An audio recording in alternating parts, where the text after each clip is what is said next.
premier diplôme universitaire. Dans la commande, je vous ai dit tout à l'heure, au seuil des concertations et avant les concertations, le président de la République voulait qu'on règle le problème de l'orientation des étudiants. J'ai l'habitude d'en parler. Nous sommes arrivés en avril 2024. Quand nous sommes arrivés en avril 2024, les orientations des bacheliers de 2023 venaient d'être terminées au mois de janvier. Ceux qui ont eu le bac en juillet étaient orientés au mois de janvier. Nous nous sommes dit première anomalie. Il faut qu'on règle ce problème d'orientation. Dans un pays normal, quand les étudiants ont le bac, les élèves ont le bac, dans un délai record, on doit pouvoir les orienter. Après, non seulement ils sont orientés tardivement, mais l'année académique démarre tardivement. Quand on est arrivé en avril 2024, jusqu'en juillet 2024, il y a des étudiants qui commençaient le premier jour de cours. Donc, au bac, juillet 2023, premier jour de cours, juillet 2024. On perd une année à attendre, on y reviendra. Mais on se dit, on met en place une stratégie pour régler ce problème des orientations. Et dès l'année dernière, dès qu'on est arrivé, on a mis en place un dispositif qui a très bien marché. L'année dernière, on a orienté en mi-septembre. Le bac finit le 15 juillet. En mi-septembre, on a déjà orienté tout le monde. En 2 mois. Alors que ça se faisait en minimum 6 mois. Parce que nous avons pu mettre en place le bon dispositif. Et les chiffres que je vous donne ici sont les chiffres de l'année dernière, où avec 78 456 bacheliers, nous avons orienté tous les bacheliers sénégalais qui l'ont demandé. Orientation universelle dans les universités publiques. C'était une très grande performance. Maintenant, après les avoir orientés, il y en a environ 10 000 qui ne sont pas allés dans les universités, qui sont allés en Europe, qui sont allés dans le privé, qui ont abandonné, etc. Mais l'information, c'est que tous les étudiants qui avaient demandé à être orientés ont été orientés par le gouvernement du Sénégal l'année dernière, suivant le principe de l'orientation universelle et dans des délais records.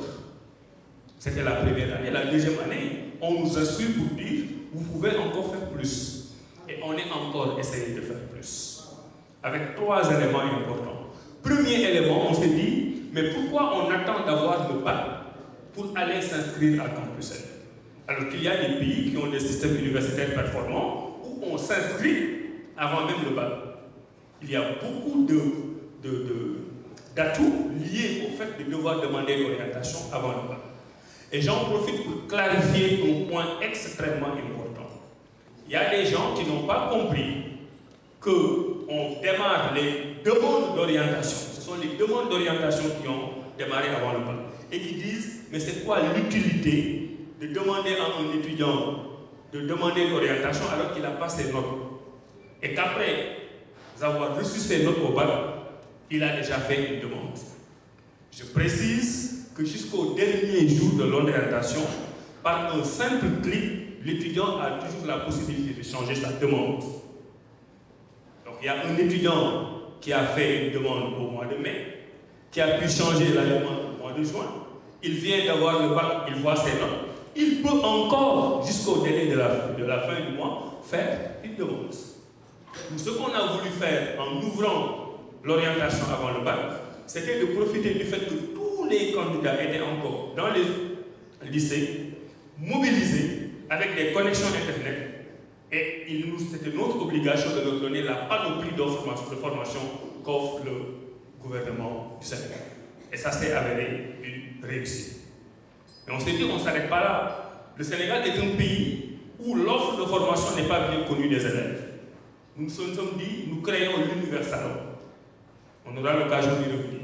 Donc pour la première fois, on a organisé en partenariat avec le CICES, que je remercie au passage, un salon où les candidats au bac sont venus découvrir les 9 universités dont je vous ai parlé, les universités privées dont je vous ai parlé, les écoles doctorales dont je vous ai parlé, les 73 départements, etc.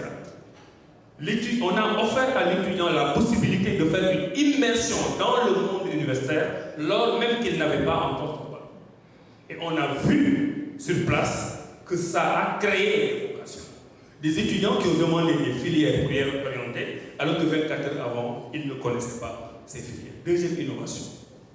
Et troisième innovation, là où l'année dernière on avait raccourci le délai d'orientation jusqu'en mi-septembre, cette année on va orienter le 29 août. Donc fin du bac, on est en mi-juillet, dans 45 jours au plus, on va faire l'orientation de tous les étudiants sénégalais qui ont le bac cette année et qui l'ont demandé. Donc nous sommes en train de grignoter sur le temps. Qui grignote sur le temps, grignote sur l'argent. On aura l'occasion d'y revenir. La déréglementation, le fait que l'année académique au Sénégal soit déréglée, ça nous coûte 40 milliards par année.